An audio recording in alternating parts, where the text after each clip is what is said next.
Hey guys, how y'all doing? I'm here to give you guys a recap on Fate Zero, which is on episode 6. Now, this episode right here, not too bad. It seems to me like things are getting a little well, even though I watched it already and so forth, doesn't change much. But if anything else, let's just get this started. Okay, we have to it that Saber and Iris Field are going for a ride. Apparently, Iris Field's driving her car, and apparently she likes driving this thing and she likes it as a toy. But the driving is interrupted by Castor, apparently, and he ends up seeing Saber as Jean d'Arc or something. And apparently, with a lot of madness going about, along with Saber saying, I'm sorry, but I think you got the wrong person. While he goes like, oh, you don't remember me? I am Gilles, the person who's always with you and so forth. After much going on here and there of what's been happening, we have to it that Castor, on the other hand, decides to retreat after Saber tells him to get the hell out of here. And of course, Saber says that this person is pretty dangerous, and with my left hand being sealed, I won't stand a chance. And Assassin is following Saber and Iris Field, And apparently we have to it that Ryunosuke is playing with some kids that just gotten killed. And we have to it that Castor tells Ryunosuke that we must build up a bunch of piles and bodies, and so forth, build up a huge heals and sacrifices.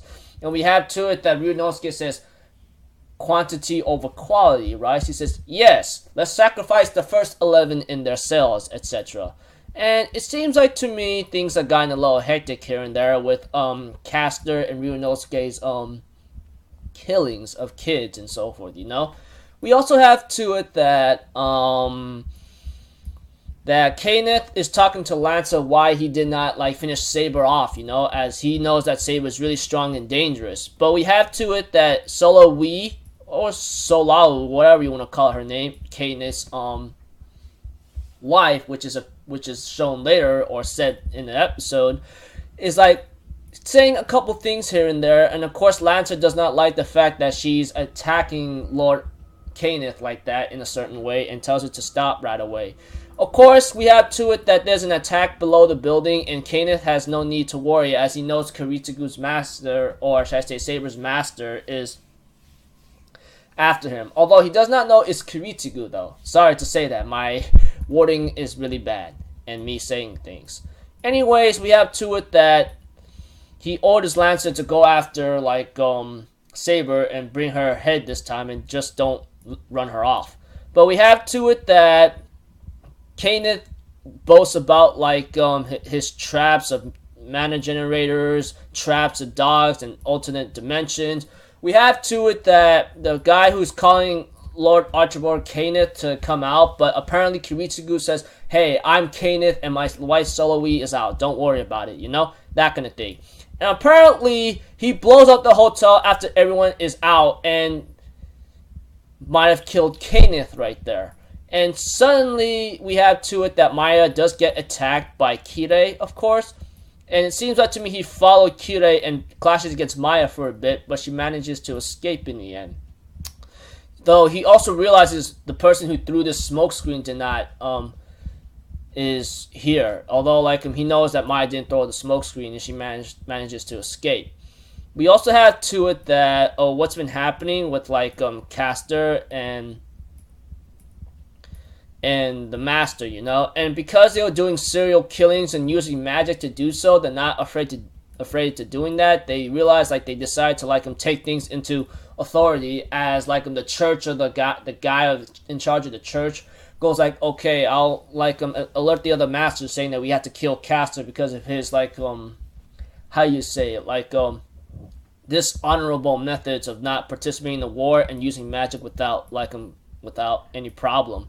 We also have to it that Kirei does have a little talk with Archer in the end, Although when I looked at the scene back then the first time, I didn't get it, but after looking it over and over again, I could see what kind of role Archer played or Gilgamesh played in this series, Those of you who are Fate fans or Fate watchers would understand.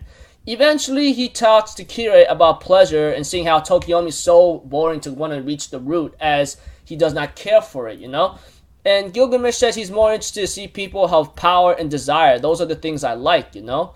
And we have to it that he talks to Kirei about pleasure is a sin. He goes like, I don't understand your kind of logic, you know? And seeing how Gilgamesh plays a role in this series, I can understand what he's been trying to do. And apparently, after much going on here and there, we have to it that Gilgamesh decides to give him a little lecture about like seeking pleasure.